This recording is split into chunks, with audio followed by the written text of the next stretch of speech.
Okay. So you see the gentleman here, he basically has a robotic limb, right? Mm-hmm. So, you know, sometime in the future, we may actually get it so that the robotic limbs actually work very well to that extent. What do you think is some of the reasons why currently they do not? The technology is not quite there. Nerves. Nerves, okay? So, yeah. So we're going to be discussing the nervous system, and we know that nerves are an essential part of our movement. And so we need to be aware that that if those nerves get damaged, it's hard to sit there and connect those synapses. Mhm. Synapsi. I guess it'd be synapsi. So, okay. So we're talking about the nervous system today. So the nervous system is basically made up of two parts, or two major parts. We have the central nervous system, and we have the peripheral. So the peripheral nervous system basically refers to ganglia and your nerves, and then your central nervous system is going to be a little bit more, right? So, and so you can kind of see your central nervous system is going to be your brain, and then it's going to be primarily your brain and your spinal cord. Okay. Okay.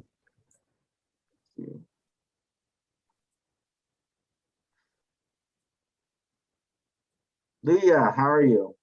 Oh, it's Roxanne. Oh, well. I know we doubled, you know. Hi. I saw a different name. Hi. I saw a different name. Yeah. There you go. So we have both here. Excellent. It's crazy. Okay. So just to kind of update you guys, I'm a little late getting your practice test up. I'll try to get that done, try to get it up as soon as I can. And but your real test is actually going to open up on Monday instead of Friday, and it's going to close next Friday. So you'll have a whole week to get it done. Okay. Take your time. Take my time. Yeah. Okay, so let's see. Okay, so let's see. So the brain. So the brain basically is made up of white matter and gray matter. Gray matter is it's basically gonna be the part of the brain that is that's going to be kind of protecting the white matter of the brain. So the white matter is where your axons are actually connecting and they're firing in that part. And so it's, as you know, your brain is the central part of controls all the stuff that you do. And so we want to make sure that that component is highly protected. So that white matter is going to have your axons and your going to be the business end of things.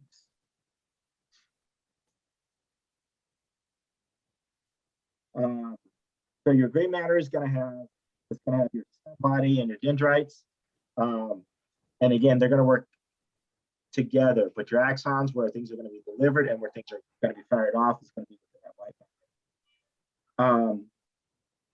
Let's see. So if we think about the brain, right? So the brain actually has a nucleus, kind of like when we talk about chemistry. The center of the atom is called the nucleus, and it's composed of the protons and neutrons, and it has that electron cloud around it. So in a cell, the nucleus of the cell is kind of like the center of the cell. It composes the cell. And in the case of your brain, the nucleus of the brain kind of controls the things that are happening or controls the events that are going to be happening within the brain itself. And so if you kind of take a look at the red dot, right there, that is actually going to be the nucleus of your brain. So that's where going to be a lot of your, the cell bodies of your neurons are going to be kind of located there. Okay. So now if you, take a look at this. So a lot of the stuff is going to be very centralized. And so a lot of the things that are going to be controlled, like sight, touch, things like that, those things are going to be held in that center region of the brain. So like, for instance, we have the optical nerve here and the optical tract. So in the CNS, central nervous system, you're going to actually have your optical tract. This right here. So your optical tract is going to be internal.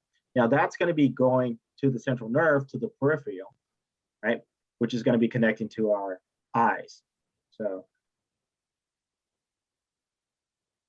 these are our central nerves. Okay. So in this case, we have the optical tract representing, and a tract is basically a bundle of axons, and then the nerve is essentially a bundle of axons as well. But the tract is referred to the CNS, the central nervous system, where the nerve is making reference to the periphery. Does that make sense?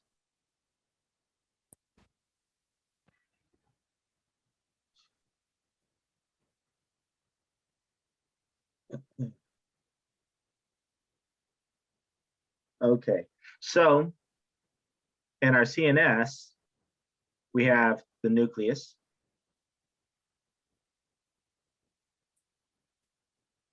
In our PNS, we have the ganglion.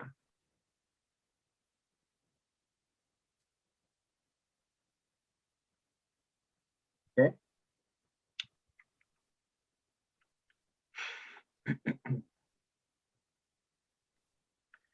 Okay, so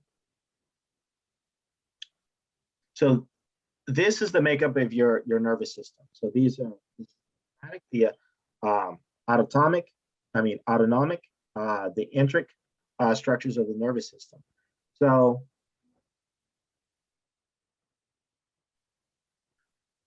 the enteric basically makes reference to the digestive tract. So it's the nervous system that is located in the digestive tract.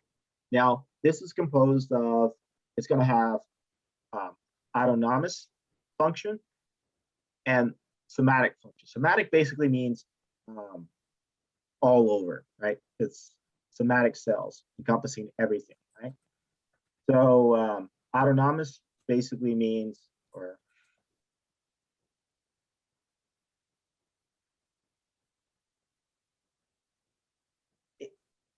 it's going to be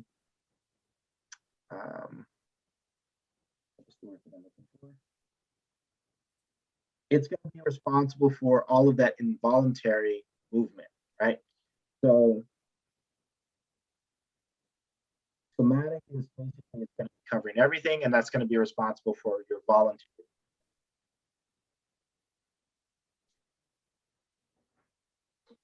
Okay.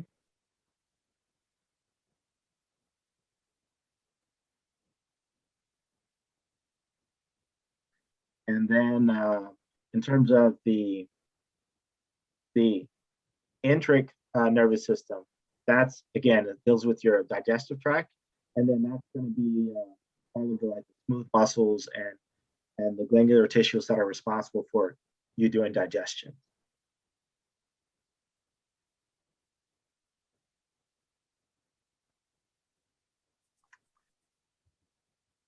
Okay, so we were talking about earlier about when we were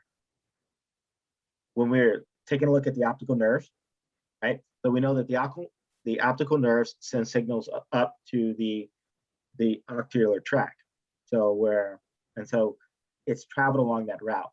So if we stimulate light, or we stimulate sight by messing around with lights and stuff like that, we're going to get a visual response or a visual stimuli. And when we get a visual stimuli, you'll notice that it'll actually show up. So this is called a functional magnetic resonance imaging. So basically, it lets you know when things are being, if function is being observed in that area of the body, right? Mhm. And so getting some type of stimuli. So in this case, by stimulating the eyes, something like putting light on it or something like that, we're getting activity in the visual cortex. So which is towards the back of the head. Okay. So that just kind of confirms that, you know, we have that nucleus where the optical tract is going to be kind of located at. Okay. And that signals are being delivered. Okay.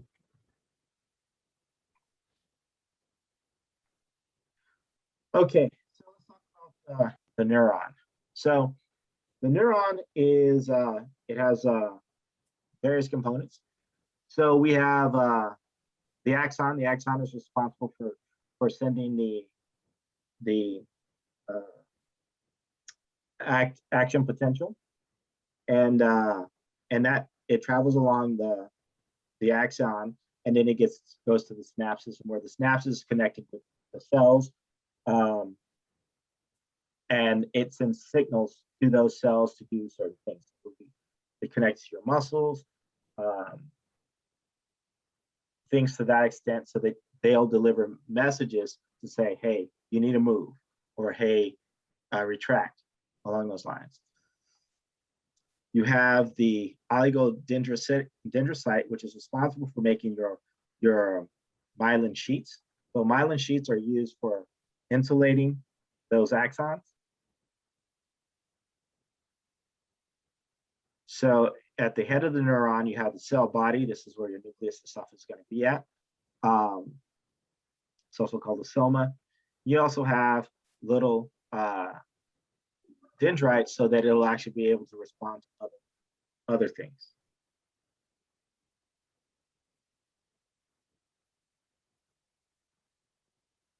Okay. Questions, concerns, Cash?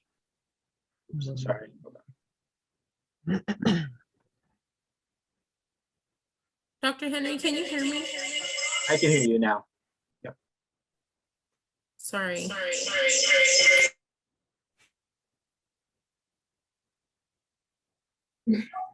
We shouldn't sit next to each other, really. So the dendrites are the little like finger-looking thing, the little squigglies at the end, right? Yeah, they're right here. They're little finger-like things. Yes. So these are dendrites. Okay. Okay. Okay.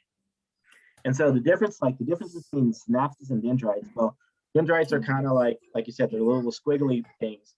They're not as contoured, because in the synapses, they're actually sitting in junction where you have your muscle cells that are going to be picking it, so that they'll be able to deliver a chemical signal across that junction. So, okay, let's see.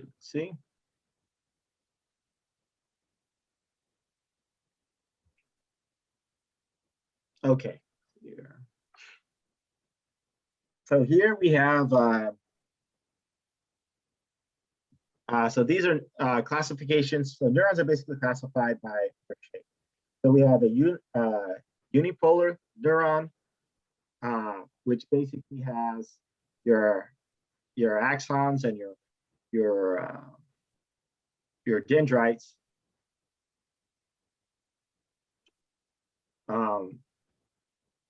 And so you'll have both in that, but then you have your cell body that's kind of a little ways from it, right? Where you have a bipolar neuron, which basically has your axon and dendrites going on both sides of the process. Okay, and then you have the multipolar neuron, okay, where you have your your axon, you have your synapses, and then you have your dendrites here with your cell body.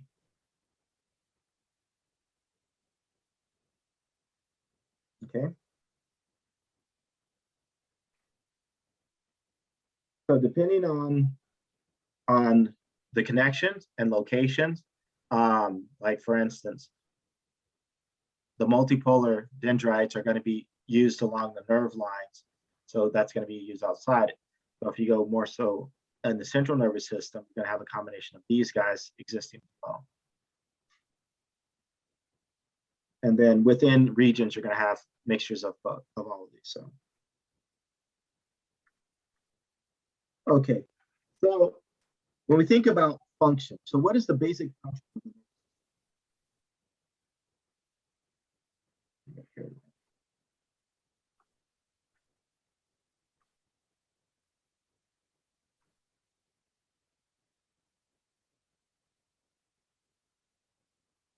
I couldn't hear the question. So what is the basic function of the nervous system? Basic functions of the nervous system.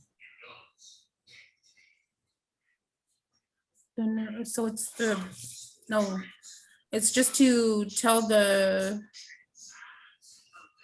oh my God, Like, to receive and deliver messages throughout the body. Okay, that's a good way of doing it. So you said to receive and deliver messages throughout the body. Okay, so when we sit there, we think about that. To receive messages, how are we receiving messages? What are we using to receive those messages? Our brain cells, our eyes, ears. So we're using those senses, right?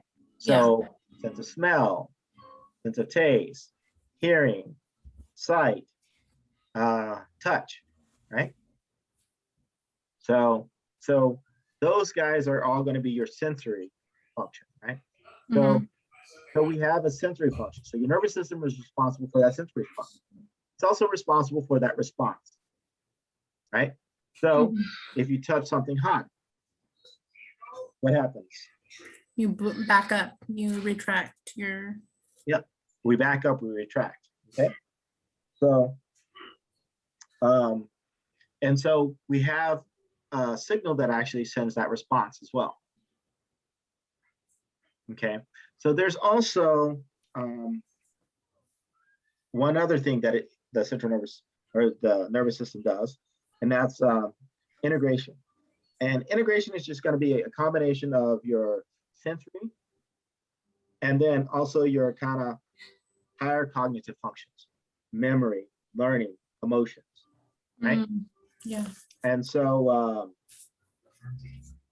so it's going to be kind of like somebody had mentioned muscle memory, right? So we do this, we sit there and we lift weights every day. But then we get in a habit, we know that we lift weights this way every day. Otherwise, we're getting up hurting ourselves. So we remember that, right? Yes. Okay.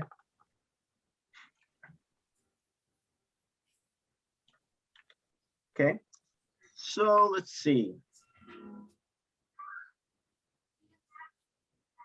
Okay.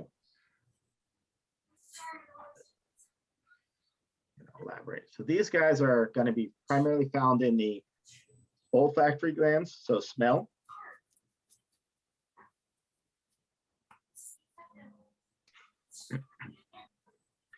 And in the eye.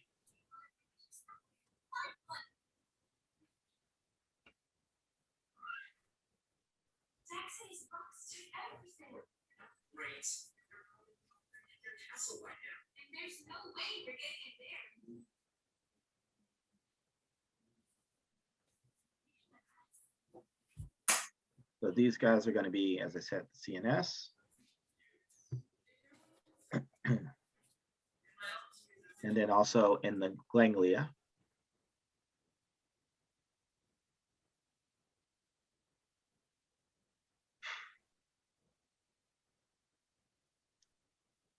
And then these guys are going to be more your peripheral.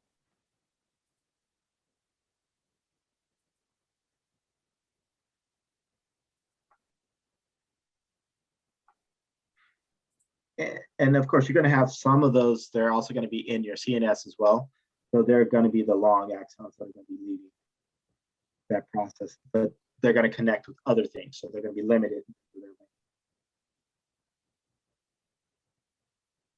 Okay.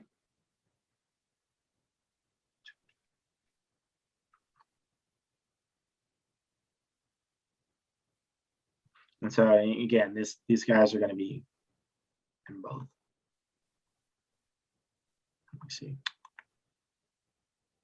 Come on now. Okay, so there are other types of classifications of neurons. We have the pyramidal cells, which are going to be in your cerebral cortex. This one I'm going to butcher. So we have the Purkinje cells, which are going to be in the cerebellar cortex. And then we have the olfactory cells, which are, again, going to be located in the olfactory and the olfactory bulb, the olfactory epithelium and the olfactory bulb. Okay, so when we think about a glia cell in the central nervous system, so this is a nice little diagram here, but we have the astrocytes. These guys are going to work as support.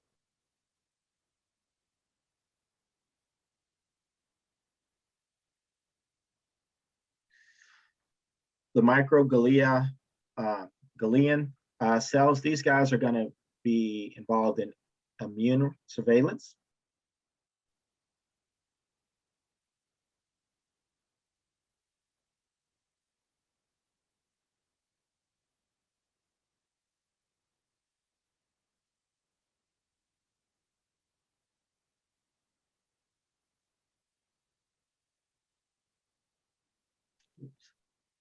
E-I-L.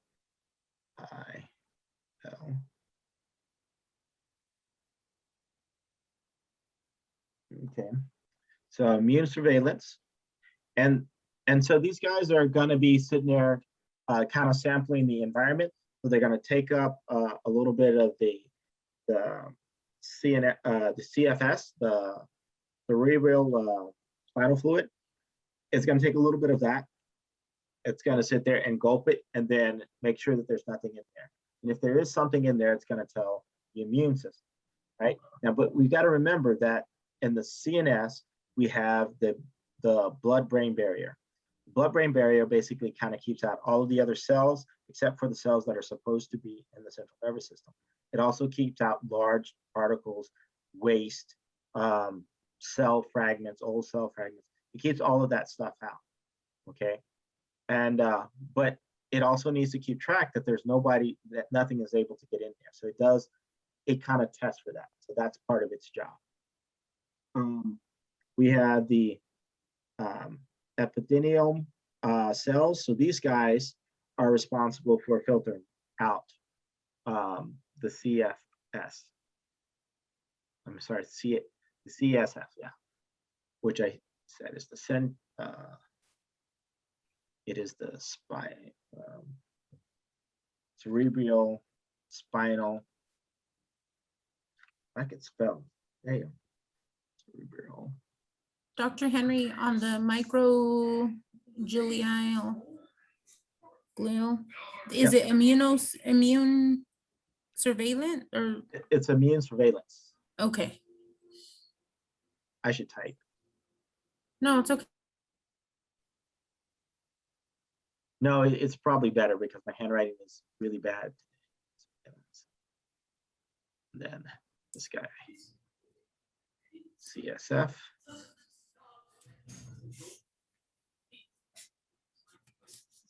Cerebral spinal fluid. Okay, so as I said, these guys are responsible for filtering out the cerebral spinal fluid.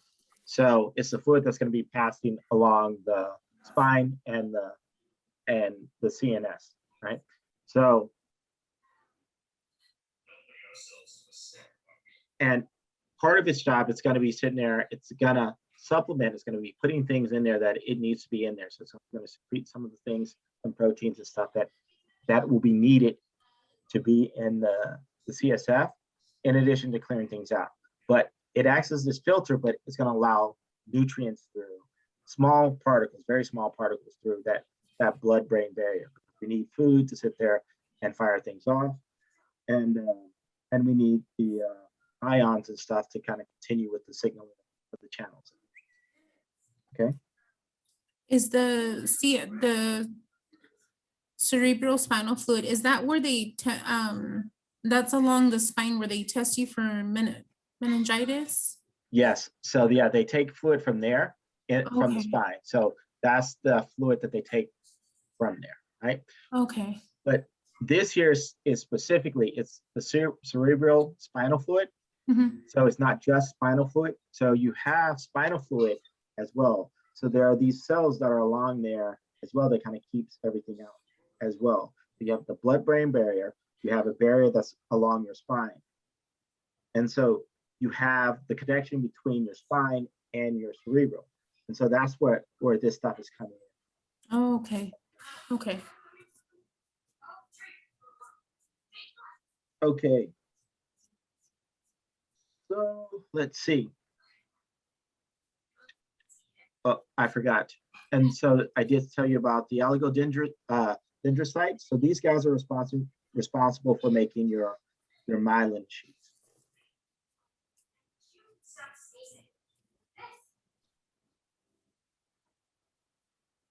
Okay, so they actually make the insulation around your axons. So the last check I picked up was on 310 of 2021.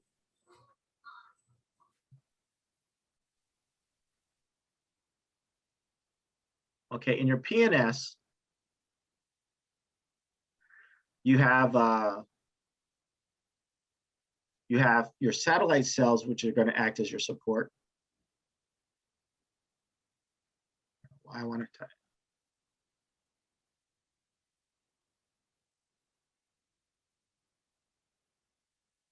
We have the Schwann cells, which they actually make the insulation, so they make the myelin sheaths.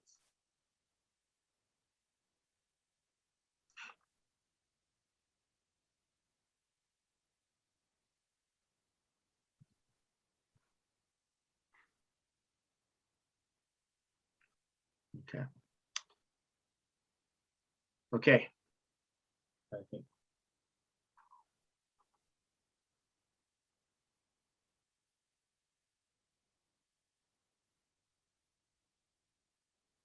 Come on. Okay, so the process of insulating your axons is called myelination. So myelination is the process where the oligodendrocytes, they'll actually wrap themselves around the axon, and then what they'll do is they'll continue wrapping themselves around there, and then they secrete because the myelin sheaths are basically a lipid protein structure. So then they'll continue making that lipid protein structure in layers. So you'll have layers of those sheaths surrounding the axon. So it'll kind of protect it entirely. Okay.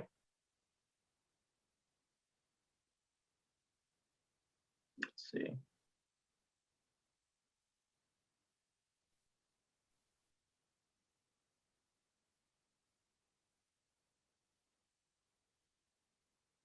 Okay.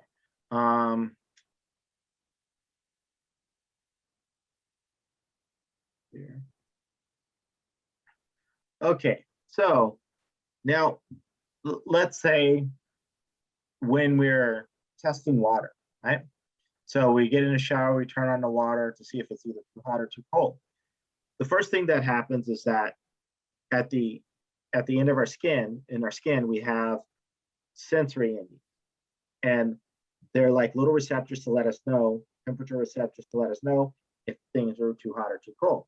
So if it's too hot, it's going to send the signal. If it's too cold, it's going to send the signal. So it sends the signal, in the neuromuscular joints, it's going to go to the sensory nerve. It's going to continue up. And so basically you're going to get an action potential. So you're going to get depolarization of the ion gradient across the membrane. Now depolarization is just going to continue moving down. So it's going to depolarize moving down this chain. Okay, so here is where your spinal cord and the synapses of your brain are connected. So remember I told you that you'll have axons that don't extend the entire way, but they extend to the next junction. That's one of the junctions we have. Okay. So then it sends a chemical signal that causes more depolarization. So then you get continuation of your axon potential. So this guy is called the inner nerve. I mean the inner neuron.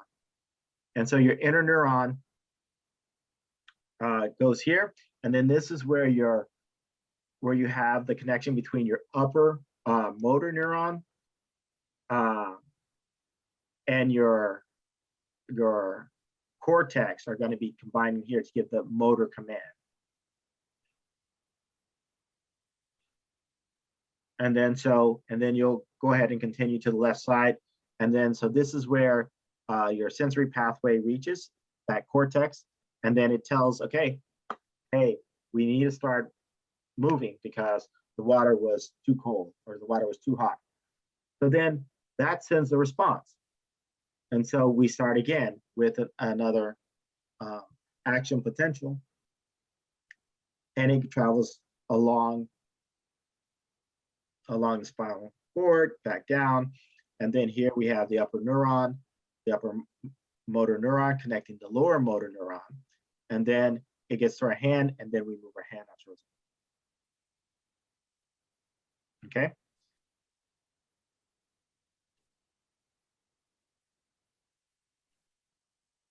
So it all starts with us having those sensory receptors at the end, those temperature receptors. So we get our input from sensory.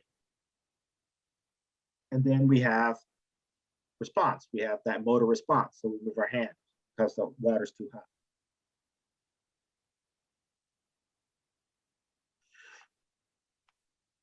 Okay, so that kind of brings us to the action potential.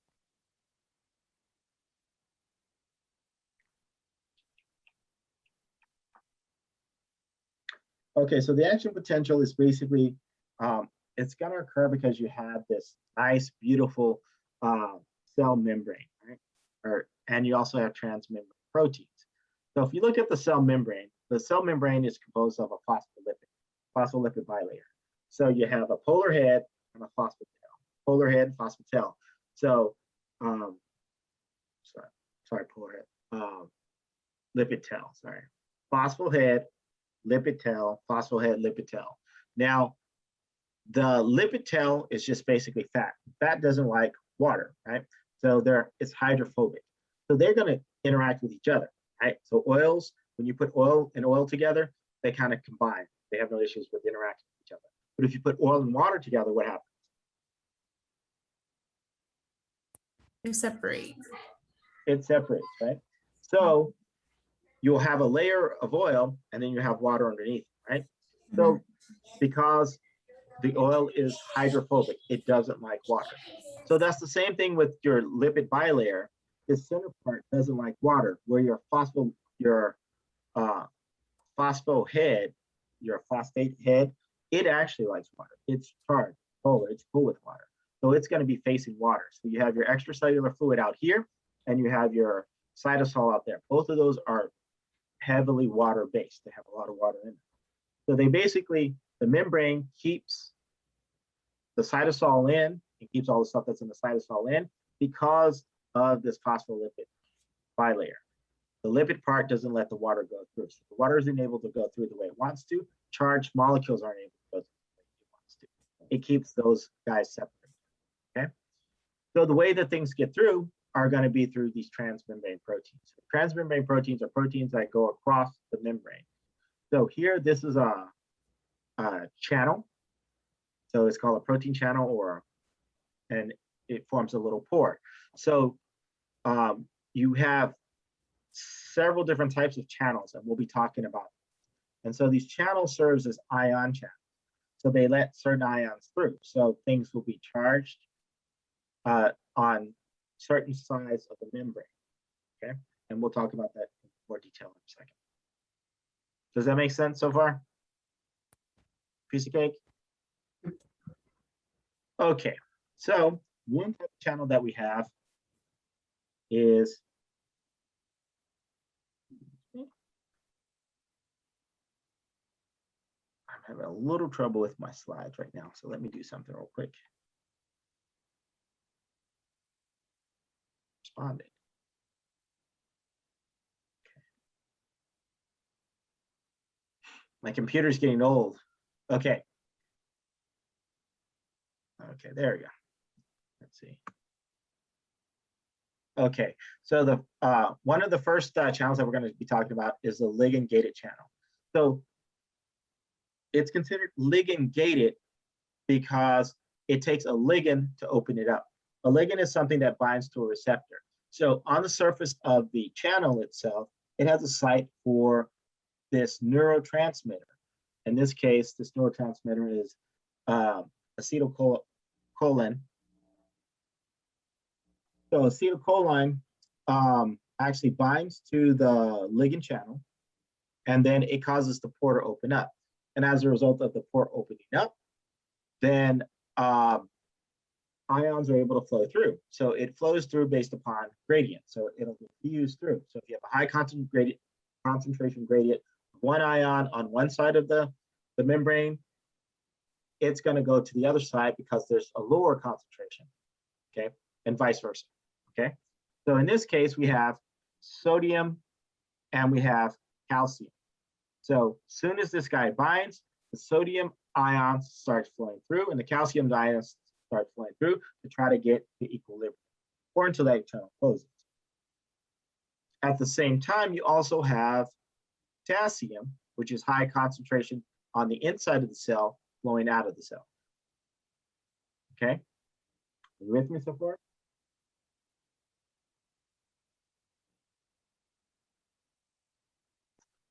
Okay, so another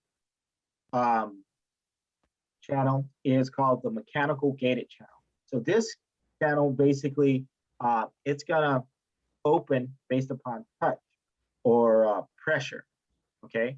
So if you touch something, it kind of opens up, right? So this is probably one of the receptor, the temperature receptors, right? So because we touched that water, we got that high temperature, it opens up, it causes it to open up. So in that case, again, we get the ions being able to flow through. So in this case, we have sodium flowing inside and calcium flowing outside.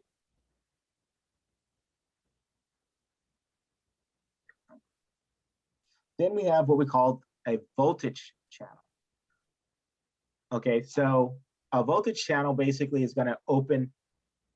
So it's going to be kind of clogged, but depending on the charge of the membrane itself, it's going to cause things to open up. And it's able to do this because you have certain amino acids that are able to detect charges, right, based upon their charge.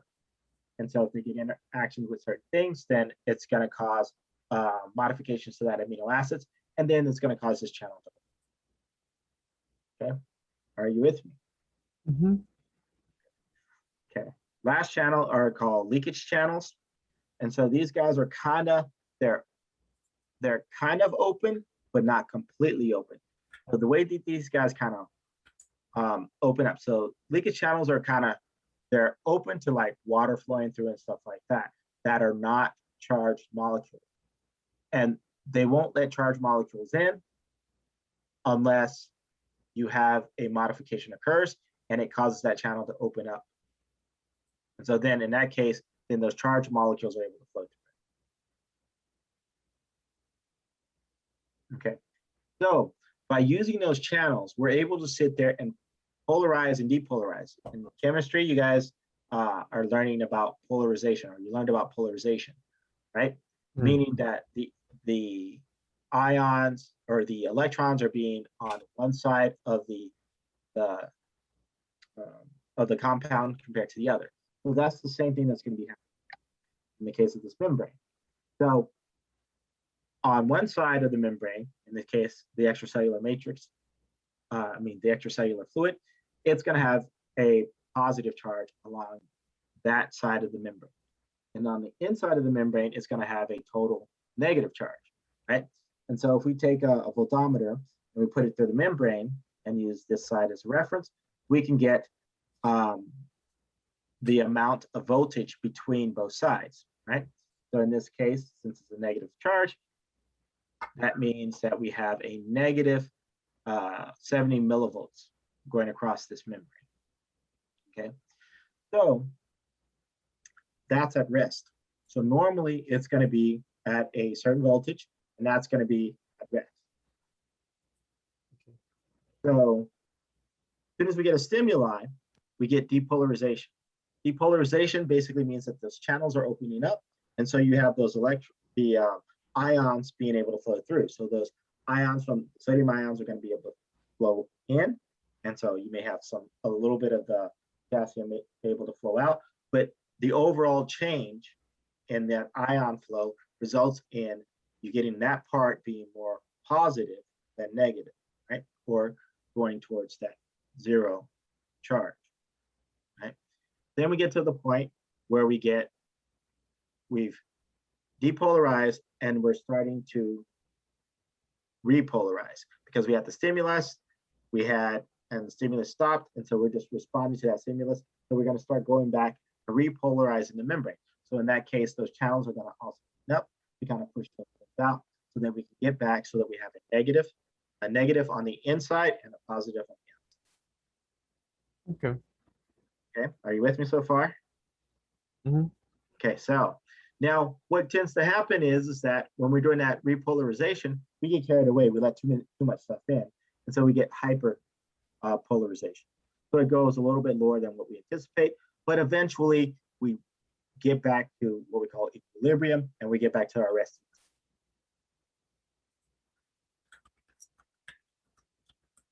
Okay, so this is just showing you in regards to stimulus, the different states. So when we're at rest, it's at 70.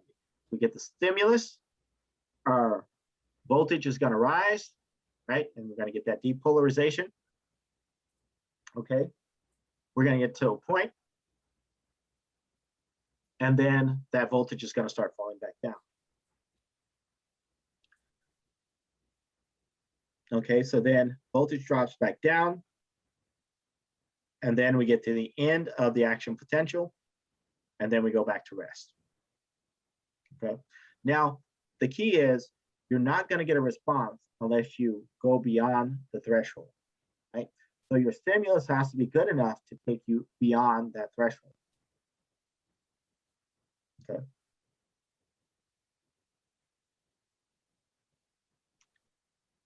Okay, so here, this is a graded potential. So here we have a small stimuli. It gives us a small amount of polarization on the cell membrane. Okay, so, but then we drop back down, right? So we don't get a response because we haven't made it past that threshold. So we get a larger stimuli. It causes more polarization, but then it's going to drop back down. Here, we get a longer stimulus. So the stimuli is going longer, so the duration is longer. So we get up to a certain point, we level off because that stimulus is still longer, but it isn't great enough to give us a response, so it drops back. And then here, we actually get a large enough stimulus that causes that depolarization, and then it goes above the threshold. So then it's going to trigger that action potential. And then we're going to get that action potential, and then we're going to drop back down, get back to rest. Okay? So there are some stimuli that can result in hyperpolarization. So like for instance, if we're using a drug, we could end up causing the system to go through hyper polarization. Are you with me? Yes. Simple? So far, yes. Okay. You guys are doing well. We're almost done. You can start the lab early. How are your fishes? Just pecking at the gravel. Looking Okay, for food. My fish is hanging in there. he's hanging in there. That's good. Okay, so here, EPSP actually stands for excitatory potential. Yes, I kind of remember now. EPSP, excitatory potential. I'm sorry, excitatory postsynaptic potential.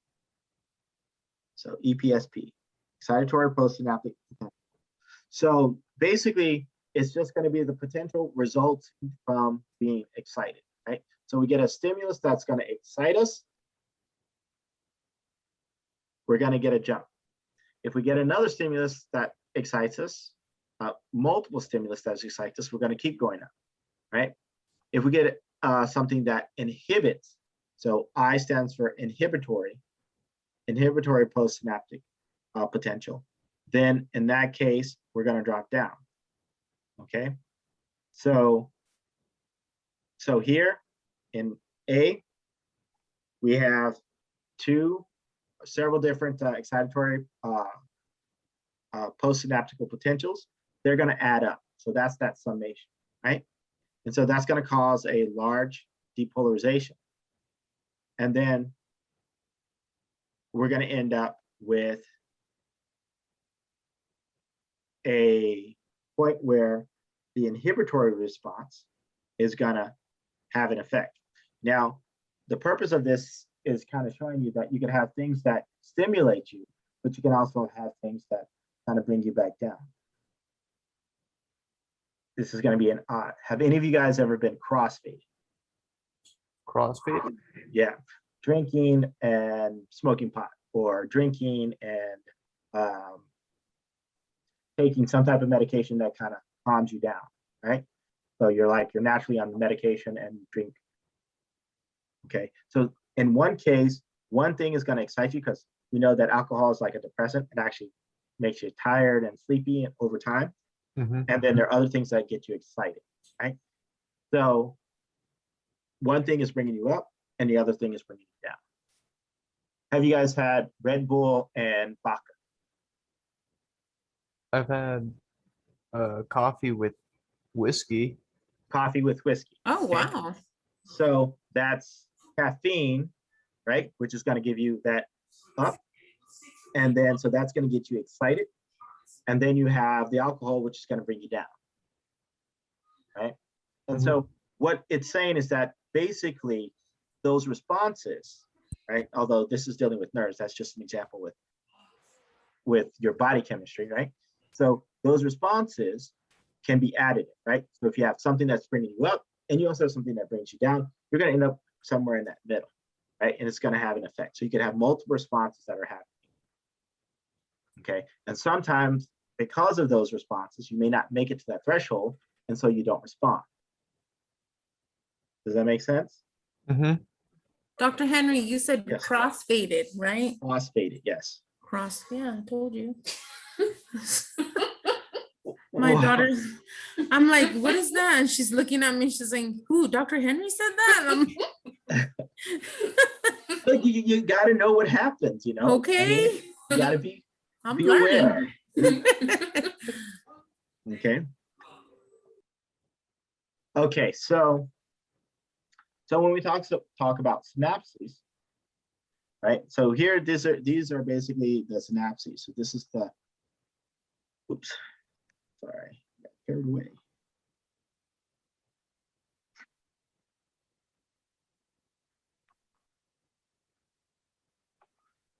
Okay, so we have, in the case of our synapses, in the going to have a combination of chemical synapses and then also electrical synapses, right? So those electrical synapses are going to be stimulated by those ions, right? Which, you know, happen to be chemicals as well, but it's the charges on those ions that are going to kind of initiate those things. So in the case of our nerve ending here, right? So we have our synaptic vesicles. These vesicles contain those neurotransmitters. Those neurotransmitters are going to bind onto the postsynaptic neuron, and then they're going to allow the gates to open up so that you'll get that electron potential flowing through. So then in that case, that's going to cause that electron, that electrical synapses to occur. Okay, does that make sense? Yep.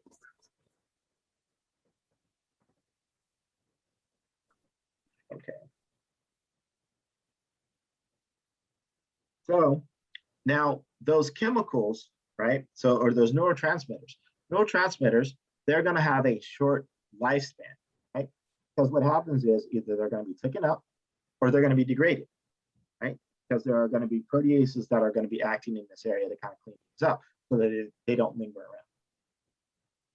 Okay, so then by them being taken up, meaning they're going to be internalized by the other thing and or being degraded, it means that it's going to have those channels to be able to be closed again. So they're going to have that potential of opening and closing, opening and closing, and then that's going to help get that gradient started along that membrane. Does that make sense? Okay, so there are a couple of types of receptors. So we have one of the receptors is an ionotropic receptor. So basically, it's when the neurotransmitter binds, it causes the ion channel to open up, and it allows those ions to flow through. Okay, so the second type of receptor is called a metallotropic receptor. Now, this one is a result of metabolic changes, and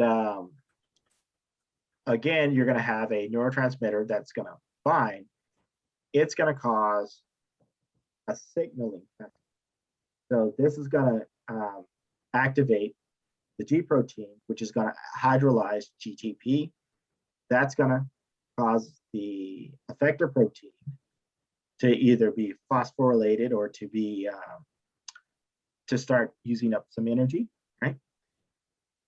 That's going to end up causing a secondary messenger, second messenger. And then that messenger is then going to send the signal to this channel.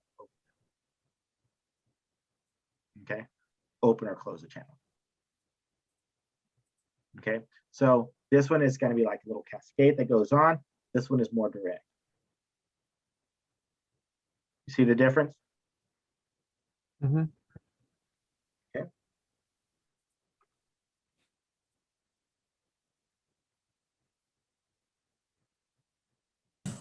Okay.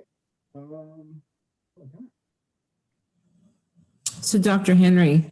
Yep. Do all the neurotransmitters bind to either one of those? No. Is that your little scientist right there? This is my little scientist. He just got out of school, so. Yeah. So you were asking, say, can you repeat that question? And how did you creep in here? I didn't even see you creep in. Well, actually, I've had a long ass day today already. So my car almost burned up. So I just got home and so I snuck in. So my question was, do all the neurotransmitters bind to both of those types, or is it just? No. So there are specific neurotransmitters that are going to be tailored to certain receptors. So they're going to have a specific target that they're targeting. Do you understand what I'm saying? So like, for instance, we have acetylcholine that guy is going to bind to a certain receptor where you may have, let's see, coding, and we have, I can't even think off the top of my head right now. GBA. GBA is also another, GBA stands for gamma butyric acid, right? So there's actually a receptor that binds just GBA.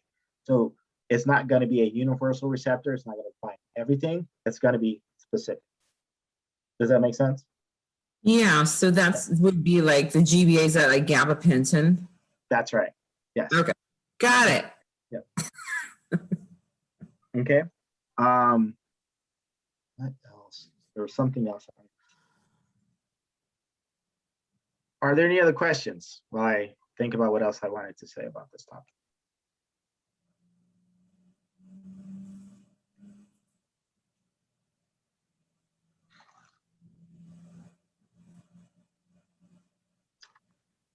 In your book, it actually has a very nice table of some of the neurotransmitters, and it kind of puts them in order where they would lie at. Okay, and so I don't have anything else for you.